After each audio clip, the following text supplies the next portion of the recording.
जी। अस्सलाम वालेकुम। आज की वीडियो एसी के हवाले से कि कितनी कैपेसिटी के एसी किस साइज़ के रूम में लगाएं तो उसके लिए काफ़ी होता है। सेकंड ये देखेंगे कि एक आम एसी जो जनरल एसी है और एक इन्वर्टर एसी है, सेम कैपेसिटी के एसी अगर सेम साइज़ में लगता है तो उससे बिजली के बिल में जो है फ़र्क पड़ता है। अगर पड़ता है तो कितना फ़र्क पड़ता है, इसमें कितनी की हकीकत है। और थर्ड पे ये देखेंगे कि अगर हमारे पास रूम का साइज़ कम है, उसमें ज़्यादा कैपेसिटी के एसी लगाते हैं तो उससे कूलिंग में या बिजली के बिल में कितना फ़र्क पड़ता है। और इसी तरह अगर बड़े साइज़ का एक एरिया है हमारे पास और उसमें अगर कम कैपेसिटी का वो लगा लेते हैं एसी, उससे क्या फ़र्क पड़ता है कूलिंग में और ओवरऑल अगर जो बिजली का बिल है उसमें देखेंगे क्या फ़र्क पड़ता है। तो सबसे पहले देख लेते हैं कि अगर हमारे पास रूम का साइज़ 10 फीट बाय 10 फीट है या 10 फीट बाय 12 फीट है या 12 फीट बाय 12 फीट है, इतना अगर रूम का साइज़ है तो उसके लिए 1 टन का एसी काफ़ी होता है हमारे लिए। और इसी तरह अगर हमारे पास एरिया 150 स्क्वायर फीट से लेके 250 स्क्वायर फीट तक का एरिया है, या अगर रूम साइजेस में बात करें तो जो हमारे पास आ जाता है 12 फीट बाय 14 फीट का एरिया या 14 फीट बाय 14 फीट का एरिया आ जाता है रूम का, तो उसके लिए 1.5 टन का एसी काफ़ी होता है।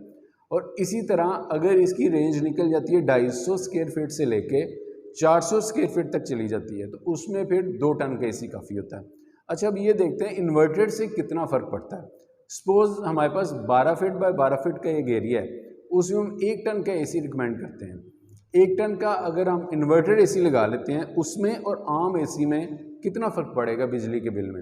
अच्छा, इन्वर्टेड एसी के बारे में एक बात ये है कि ये कम जो है वो एम्पेयर लेता है, लेकिन ये इफेक्टिव तब है, बिजली के बिल में फ़र्क तो पड़ता है नो डाउट, बट फ़र्क किस सूरत में पड़ता है जब ये कंटिन्यूसली चले, जब ये लंबे अरसे के लिए चले।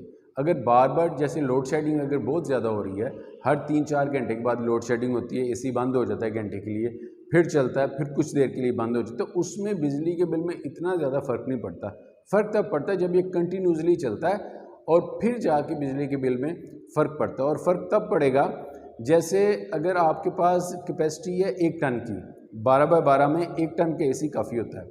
यहाँ पे अगर आप 1.5 टन के एसी लगाएंगे तो फिर आपको असल में बिजली के बिल में फ़र्क पड़ेगा। रीज़न ये है कि वो आपका जो रूम टेम्परेचर है, जैसे आपने 26 पे उसको सेट किया है, तो वो 26 का जो टेम्परेचर है वो जल्दी कर देगा कूल डाउन कमरे का टेम्परेचर, और फिर उसका कंप्रेसर बंद हो जाएगा, फिर उसका सिर्फ फ़ैन चलता रहेगा, कंप्रेसर बंद हो जाएगा, कंप्रेसर बंद हो जाएगा, तो तब आपके बिजली के बिल में काफ़ी ज़्यादा फ़र्क पड़ेगा।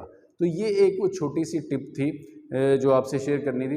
अब देखते हैं कि अगर रूम का साइज़ जो है वो हमारे पास ज़्यादा है और एसी की कैपेसिटी कम है, वो हम लगा लेते हैं, तो उससे बिजली के बिल में अच्छा खासा फ़र्क पड़ता है, क्योंकि वो उसे रूम टेम्परेचर को मेंटेन करने के लिए जो भी टेम्परेचर आपने सेट किया है, सपोज 25 कर लिया, 26 कर लिया, 24 कर लिया, जो भी रूम टेम्परेचर आप सेट करते हैं उसे उस टेम्परेचर को मेंटेन करने के लिए काफ़ी टाइम लगता है, तो इस वजह से उसका बिजली का बिल आपका ज़्यादा आएगा। तो कोशिश करें, अगर आप अफोर्ड कर सकते हैं जितना साइज़ है उससे थोड़ा सा हैवी कैपेसिटी का एसी अगर आप अफोर्ड कर सकते हैं तो आपको उसकी तरफ जाना चाहिए। इवेंचुअली आपको लॉन्ग टर्म में उसका फ़ायदा, आपको बिजली के बिल में उसका फ़ायदा होगा, एक दफ़ा प्राइस तो ज़्यादा होगी।